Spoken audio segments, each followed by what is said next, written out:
નમસ્કાર દર્શક મિત્રો, મા આશાપુરા ન્યૂઝ લાઈવમાં આપનું સ્વાગત છે. આપની સાથે હું જામ જયમલસિંહ જાડેજા. મિત્રો, અત્યારે જે ભારત પાકિસ્તાનના યુદ્ધની વાત વચ્ચે ભારતને યાદ કરવા જોઈએ સુભાષચંદ્ર બોઝને. સુભાષચંદ્ર બોઝની એક રણનીતિ હતી કે દુશ્મનના દુશ્મનને દોસ્ત બનાવવો જોઈએ. જ્યારે આપણો વિવાદ ઇંગ્લેન્ડ સાથે હતો, અંગ્રેજો સાથે હતો, ત્યારે અંગ્રેજોના દુશ્મન એ જર્મની એટલે કે હિટલર, સુભાષચંદ્ર બોઝે હિટલર સાથે હાથ મિલાવ્યો હતો. આ રણનીતિ આપણે સમજી ન શકાય, પણ આ ચાણક્ય નીતિ છે. અત્યારે ભારત અને પાકિસ્તાન વચ્ચે જે યુદ્ધ ચાલી રહ્યું છે, વિવાદ છે, સર્જિકલ સ્ટ્રાઇક થઈ રહી છે, એ પાકિસ્તાનને ન ભૂલવું જોઈએ કે ભૂતકાળમાં ભારત તરફથી એને કેટલી કારમી હાર મળી છે. આજે બાંગ્લાદેશ થયું છે એ પાકિસ્તાનમાંથી ટુકડો થઈને થયેલું છે, અને 1971માં ઇન્દિરા ગાંધીએ પાકિસ્તાનના 2 ટુકડા કરી અને બાંગ્લાદેશને જન્મ આપ્યો હતો. વાત અત્યારે મારે કરવી છે દુશ્મનના દુશ્મનને દોસ્ત બનાવવાની. પાકિસ્તાનનું દુશ્મન કોણ? તો કે બલુચિસ્તાન. અને બલુચિસ્તાન અને પાકિસ્તાન વચ્ચે ઘણા સમયથી વિવાદ ચાલે છે. અત્યારે ભારતની રણનીતિ એ હોવી જોઈએ કે બલુચિસ્તાનને સપોર્ટ કરે, કારણ કે બલુચિસ્તાન અત્યારે પાકિસ્તાન અને ચાઇનાથી ત્રસ્ત થઈને બેઠું છે. અને એક વિડીયો પણ વાયરલ થયો છે. શું છે વિડીયો, એની એક ઝલક જોઈએ. Our attack was very clear. It was a simple and clear message to China and Pakistan to withdraw immediately from Balochistan. This warning to China and Pakistan was also given by our leader, General Aslam Baloch, but China failed to pay heed. We once again make it clear that Gwadar and the rest of Balochistan belong to Baloch. It's our duty to protect our land and sea. Our operation Zir Pahazak.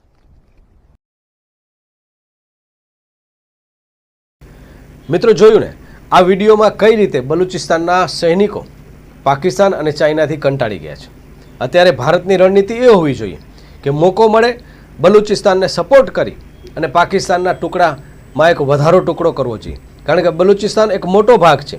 નકશામાં આપ જોઈ શકો છો, રાજસ્થાન જેટલો એક વિસ્તાર બલુચિસ્તાન ધરાવે છે. શું છે હિસ્ટ્રી, ઇતિહાસ શું છે, કઈ રીતે બલુચને આ લોકોએ આપણી ભાષામાં કહીએ તો છેતરપિંડી કરીને, મામું બનાવીને પોતાની સાથે જોડી લીધા. કુરાનની સોગંદ આપીને બલુચિસ્તાનને પાકિસ્તાન સાથે જોડી લીધા. મિત્રો, તમને જણાવી દઉં કે પાકિસ્તાન અને બલુચિસ્તાન વચ્ચેનો વિવાદ એક ખૂબ જ જૂનો અને ગંભીર રાજકીય સામાજિક મુદ્દો છે. બલુચિસ્તાન જે પાકિસ્તાનનો સૌથી મોટો પ્રાંત છે, ત્યાંના લોકો વર્ષોથી વધારે આત્મનિર્ભરતા, અધિકાર અને સાંસ્કૃતિક ઓળખ માટે આંદોલન કરે છે. હવે તમને એમ થશે કે આ વિવાદ શું છે? તો વિવાદના મુખ્ય મુદ્દા એ છે કે આર્થિક શોષણ.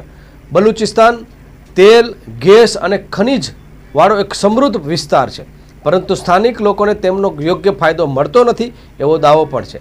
તેમને લાગે છે કે પાકિસ્તાનની સરકાર તેમના કુદરતી સંસાધનનો ઉપયોગ કરે છે, પણ તેનો લાભ એમને આ મળતો નથી. બીજી વાત છે સાંસ્કૃતિક દમનની. બલુચ લોકો પોતાની ભાષા, સંસ્કૃતિ, ઓળખ જાળવી રાખવા માંગે છે, અને તેમનો દાવો છે કે પાકિસ્તાન સરકાર તેમને દબાવવા પ્રયત્ન કરે છે. અને મિત્રો, તમે જોયું હશે કે જ્યારે પણ યુદ્ધો થયા છે એની પાછળના કારણો શું છે? તો એની પાછળના કારણો જમીન, યા તો પછી સંસ્કૃતિ, ધર્મ, અથવા તો જે પોતાનો વારસો છે, ખનિજ અને સાંસ્કૃતિક વારસો છે, એને જાળવવા માટેના યુદ્ધ થતા હોય છે. તો બલુચિસ્તાન વર્ષોથી પાકિસ્તાન સાથે આ યુદ્ધ કરે છે અને ચાઇના સામે એમની નારાજગી છે. ત્રીજું છે રાજકીય સ્વાયત્તા. એટલે કે અમને અધિકારો મળવા જોઈએ, અમારો અવાજ પણ જે છે અમે સ્વતંત્ર રીતે રજૂ કરી શકીએ. એટલે અમને અલગ બનવું છે, અમારે અલગ રાજ્ય બનવું છે, અમારે અલગ દેશ બનવું છે. એના માટે જે છે આ લડાઈ છે.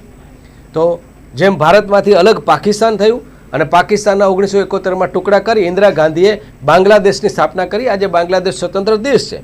તો મને લાગે છે કે આજની તો કાલ બલુચિસ્તાન પણ પાકિસ્તાનમાંથી અલગ બનીને એક દેશ બનશે. અને તમને જણાવી દઈએ કે બલુચિસ્તાન જે છે એને 2 બોર્ડર લાગુ પડે છે, અફઘાનિસ્તાન અને ઈરાન. પાકિસ્તાનના અન્ય વિસ્તારો છે, જેમ કે પાકિસ્તાનનું જે પંજાબ જે છે એ ભારતને અડીને આવે છે, પાકિસ્તાનનું સિંધ છે એ પણ ભારતને અડીને આવે છે, પણ બલુચિસ્તાન એવો વિસ્તાર છે જેને અફઘાનિસ્તાન અને સાથે સાથે ઈરાનની બોર્ડર પણ લાગુ પડે છે. રાજકીય સ્વાયત્તાની વાત કરીએ તો ઘણા બલુચ નેતાઓ અને જૂથો વધારે સ્વાયત્તા એટલે કે સ્વતંત્રતા માગે છે. કેટલાક સંપૂર્ણ સ્વતંત્રતા માટે આંદોલન કરે છે કે ભાઈ અમને સ્વતંત્રતા જોઈએ, અમારે પાકિસ્તાનની અંદર નથી રહેવું. અને સમયાંતરે આપ જોયું છે કે ટ્રેન હાઈજેકનો મુદ્દો હોય કે પછી પાકિસ્તાનના લશ્કર ઉપર હુમલાની વાત હોય, બલુચિસ્તાન સમયાંતરે પોતાના અવાજને રજૂ કરે છે. ત્યારબાદનો મુદ્દો છે મિલિટરી કાર્યવાહીનો. પાકિસ્તાનની સેનાએ ત્યાં ઘણા વખતથી દબાવ માટે કાર્યવાહી કરી છે, જેમાં નાગરિકો ઉપર હત્યા, માનવ અધિકાર ઉલ્લંઘનના આરોપો પણ લાગ્યા છે. વર્તમાન સ્થિતિની વાત કરીએ તો બલુચ વિદ્રોહી જૂથો સતત હુમલાઓ કરે છે અને પાકિસ્તાનની સરકાર તેમને તોડવાનો પ્રયત્ન કરે છે. કે ચીન અને પાકિસ્તાન ઇકોનોમિક કોરિડોરની એક વાત છે, જે CPEC પણ અહીંયા બલુચિસ્તાનને જે છે એ કોરાણે મૂકી દેવામાં આવ્યું છે. એનું જે છે એ ખાસ કરીને ઉલ્લંઘન કરવામાં આવ્યું છે. એની કોઈ જ ગણતરી કરવામાં આવી નથી અને પરિણામે બલુચિસ્તાનને નારાજગી છે. પાકિસ્તાન અને બલુચિસ્તાન વચ્ચેનો વિવાદ 2025માં વધુ ગંભીર બન્યો છે, જેમાં બલુચ સ્વતંત્રતા આંદોલન, પાકિસ્તાની સેનાની કાર્યવાહી અને આંતરરાષ્ટ્રીય ચિંતાનો સમાવેશ થાય છે. મે 6, 2025માં પાકિસ્તાનના બલુચિસ્તાન પ્રાંતના જિલ્લામાં રોડ સાઇડ બોમ્બ હુમલામાં 7 સૈનિકો માર્યા ગયા હતા. પાકિસ્તાની સેનાએ આ હુમલાને બલુચ લિબરેશન આર્મી, અને આ શબ્દ ખૂબ જાણીતો શબ્દ છે, BLA બલુચિસ્તાન લિબરેશન આર્મી, અને આ બલુચ આર્મી જે છે એ સમયાંતરે જે છે પોતાનો અવાજ બુલંદ કરવા માટે પાકિસ્તાન સામે હુમલા કરે છે. માર્ચ 2025માં બલુચ લિબરેશન આર્મી એટલે કે BLA દ્વારા જાફર એક્સપ્રેસ પર હુમલો કરવામાં આવ્યો હતો, જેમાં 190થી વધારે યાત્રીઓને બંદી બનાવવામાં આવ્યા હતા. સેનાએ ઓપરેશન ગ્રીન બલૂન હેઠળ બંદીઓને મુક્ત કર્યા, પરંતુ 26 નાગરિકો અને 4 સેનાના અધિકારીઓ મૃત્યુ પામ્યા. રાજકીય અને સામાજિક દ્રષ્ટિની વાત કરીએ તો ફેબ્રુઆરી 2025માં જમિયતે ઉલમા એ ઇસ્લામ JUIF ના નેતા મૌલાના ફઝલુર રહેમાને ચેતવણી આપી હતી કે બલુચિસ્તાનના 5 થી 7 જિલ્લાઓ સ્વતંત્રતા જાહેર કરી શકે છે. આંતરરાષ્ટ્રીય દ્રષ્ટિએ જોઈએ તો બલુચિસ્તાનમાં ચાલી રહેલા સંઘર્ષને કારણે સ્થાનિક લોકો માનવ અધિકાર ઉલ્લંઘનનો સામનો કરી રહ્યા છે, જેમાં બંદી બનાવવા, ગાયબ કરવા, નાગરિકો ઉપર હુમલો કરવાની વાત પણ સમાવેશ છે. આ સ્થિતિને કારણે આંતરરાષ્ટ્રીય સ્તરે ચિંતાઓ ઉઠી રહી છે અને સંયુક્ત રાષ્ટ્ર, ચીન, રશિયા અને પશ્ચિમ દેશોએ સંયમ અને સલાપ માટે વિનંતી કરી છે. જો આ અંગે વધુ વાત કરીએ તો પાકિસ્તાન અને બલુચિસ્તાનનો વિવાદ એ દિવસે ને દિવસે વધુને વધુ ગંભીર બની રહ્યો છે. આ તમામ વિવાદની વચ્ચે આપણે જણાવી દઈએ કે બલુચિસ્તાનમાં ચાલી રહેલા સંઘર્ષને કારણે સ્થાનિક લોકો માનવ અધિકાર ઉલ્લંઘનનો સામનો કરે છે. એ અગાઉ પણ ચર્ચા કરી, અને આ માટે આંતરરાષ્ટ્રીય સ્તરે ચિંતાઓ ઉઠી રહી છે, જેમાં સંયુક્ત રાષ્ટ્ર, ચાઇના, રશિયા અને પશ્ચિમ દેશોએ સંયમ અને સમાધાન માટે વિનંતી પણ કરે છે. પણ એની વચ્ચે બલુચિસ્તાન કહે છે કે અમને અમારા અધિકારો આપો. પાકિસ્તાન અને બલુચિસ્તાન વચ્ચેનો વિવાદ જૂનો અને જટિલ છે. રાજકીય, આર્થિક અને સાંસ્કૃતિક મુદ્દાઓનું આસપાસ જે છે આ મુદ્દો વિવાદનો મુદ્દો બન્યો છે. વિવાદ નંબર 1, આર્થિક શોષણ. બલુચિસ્તાન પ્રાંત ભારતના રાજસ્થાન જેટલો વિશાળ અને ત્યાં તેલ, ગેસ, કોલસો, સોનું વગેરે જે છે એ ખનિજ મળે છે, ત્યારે બલુચિસ્તાન કહે છે કે અમારી પાસે સંપત્તિ ઘણી છે, પણ તેમ છતાં અમારી અવગણના થાય છે. ત્યારે અમારી માંગ છે કે અમને સ્વતંત્ર જે છે એ દેશ બનાવવામાં આવે. બલુચ લોકોનો દાવો છે કે તેમનો ભાગ કુદરતી સંસાધનોમાંથી એમને કંઈ જ મળતું નથી. સાંસ્કૃતિક અને રાજકીય દમન. બલુચ લોકો પોતાની ભાષા, સંસ્કૃતિ, ઓળખ જાળી રાખવા માંગે છે, પણ પાકિસ્તાનના કારણે આ ઓળખ જે છે એમની ભૂંસાઈ રહી છે.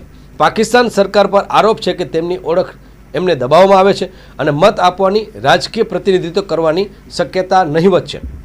સેનાની દખલગીરી, માનવ અધિકારનું ઉલ્લંઘન. પાકિસ્તાની સેના વર્ષોથી બલુચ વિસ્તારમાં ઓપરેશન કરે છે. વિવાદ ક્યારે શરૂ થયો? વિવાદની શરૂઆત 1948માં થઈ, જ્યારે બલુચિસ્તાન ખાન શાસક એ પાકિસ્તાન સાથે જોડાવાનો ઇનકાર કર્યો હતો. પાકિસ્તાને સૈનિક કાર્યવાહી કરીને બલુચિસ્તાનને પાકિસ્તાનમાં મિલાવવામાં આવ્યા, જેના કારણે પ્રથમ બલુચ વિદ્રોહ થયો. અત્યાર સુધી 5 મુખ્ય બલુચ વિદ્રોહ થયા: 1948, 1958, 1962, 1973 અને 2004થી સતત આ વિવાદ ચાલે છે. હાલની સ્થિતિ 2025ની વાત કરીએ તો March 2025માં Baloch liberation army BLA દ્વારા ટ્રેન ઉપર હુમલો થયો. 190 યાત્રીઓ બંદી બન્યા. સૈનિક ઓપરેશન બાદ બચાવ થયો.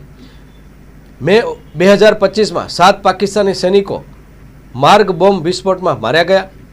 વિશ્લેષણકારો કહે છે કે બલુચ ચળવળ વધારે મજબૂત બની છે. તેની પાછળ આર્થિક ગેરસમજૂતી, ન્યાય ન મળવાનો ભવ્ય રોષ, આંતરરાષ્ટ્રીય દબાણ. UN, યુરોપીય સંઘ અને માનવ અધિકાર સંગઠનો પાકિસ્તાન ઉપર દબાણ કરે છે. તેઓ બલુચ લોકોના અધિકારનું રક્ષણ કરવા માટે આગળ આવ્યા છે. આ તમામ વાતની વચ્ચે અત્યારે વિડીયો મારે એટલે રજૂ કરવો પડે છે કે મિત્રો, સુભાષચંદ્ર બોઝની નીતિ હતી કે દુશ્મનના દુશ્મનને દોસ્ત બનાવવો જોઈએ. અત્યારે પાકિસ્તાનનું દુશ્મન જે છે એ બલુચિસ્તાન છે, અને બલુચિસ્તાન જે છે અફઘાનિસ્તાન અને ઈરાનની બોર્ડરમાં, પાકિસ્તાનની બોર્ડરમાં આવેલો, અત્યારે પાકિસ્તાનની અંડરમાં આવેલો જે છે પ્રદેશ છે. વિસ્તાર સમૃદ્ધ છે, લોકો જે છે ત્યાં ફ્રીડમ ફાઇટર છે, લોકો પઠાણ ખાનની જેમ ત્યાં ઈમાનદાર અને ભોળા છે. અને આ ભોળપણનો લાભ જે છે પાકિસ્તાને છેતરપિંડીથી કરી અને જે છે એમની સાથે ભેળવી દેવામાં આવ્યા છે. પણ બલુચ પોતાના અધિકાર માટે લડે છે. Baloch Liberation Army guarantees you that CPAC will fail miserably on Baloch land. Majid Brigade comprises of a large number of volunteers who are ready to sacrifice themselves to protect our land. A special unit in Majid Brigade has been formed particularly to attack Chinese officials and its installations in Balochistan. President Xi Jinping, you still have time to quit Balochistan.